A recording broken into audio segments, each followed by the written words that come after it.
Welcome to The Explainer. Today we are diving into the world of special education. And it's a system that's facing some pretty enormous challenges, but it's also absolutely filled with these incredible stories of innovation, community, and most importantly, hope. So let's start by just acknowledging something that so many parents of children with disabilities already know all too well. The special education system is under a whole lot of pressure right now. This quote from Commissioner Stephen L. Gilchrist, wow, it just captures that feeling perfectly. He's talking about IEP meetings, the Individualized Education Program meetings. They're supposed to be these collaborative sessions, but as he points out, they so often leave parents feeling like they're heading into a battle. And a huge part of the problem, it really comes down to this number.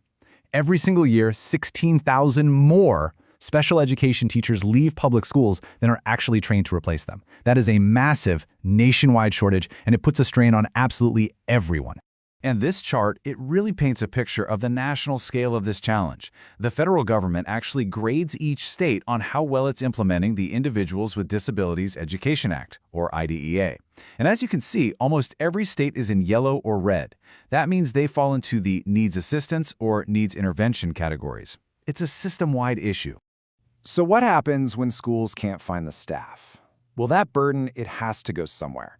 And it often shifts right onto the parents and caregivers. They find themselves having to fill all of those gaps, which leads to just immense stress and financial pressure on families who are already trying to navigate a really complex system.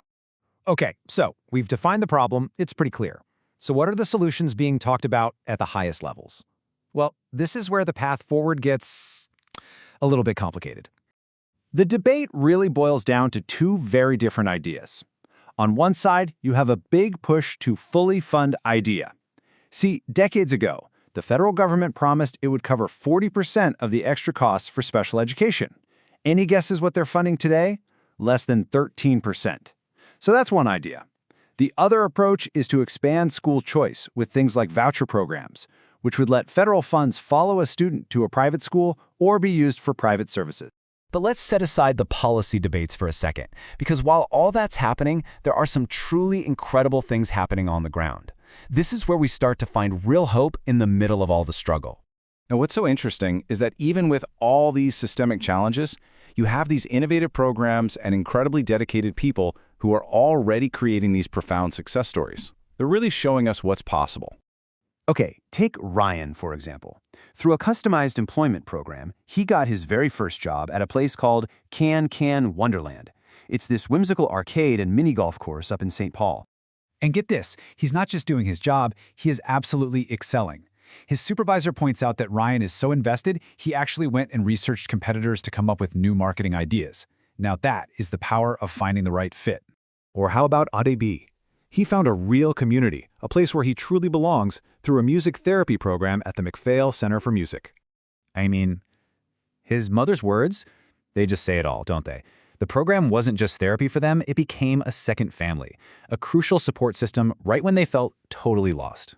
And then there's the story of Alicia. She lives by herself, and she was really missing the social connection she got from a remote cooking group that had to end during the pandemic.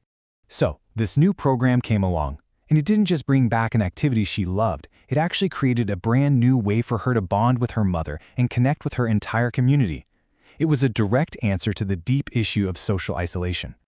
Now picture this, an animation workshop. Two of the participants, Grant and Aaron, they discovered that they could lift each other up while they were each working on their own animated films. They just fell into this powerful, creative rhythm. Their support for each other didn't just help them finish their projects. It created this ripple effect that energized the whole room, building a real sense of community and joy, all through creative expression. These stories are just so important because they're not just stories, they are proof of what is possible. And for any parents out there navigating this system, please know that there are resources available to help you find that same potential for your own child. Okay, if there's one thing to take away from all this, it's that you are not alone. There are places you can turn for help. A really fantastic starting point for resources and support is the website you see right here, askstellanow.org.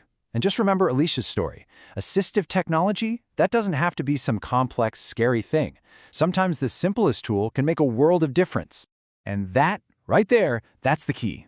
Look, the systemic challenges are real. They are daunting. But these stories of success, of growth, of hope, they are just as real. They're happening every single day, and they're fueled by creativity, by community, and by the absolutely limitless potential that exists inside of every single child.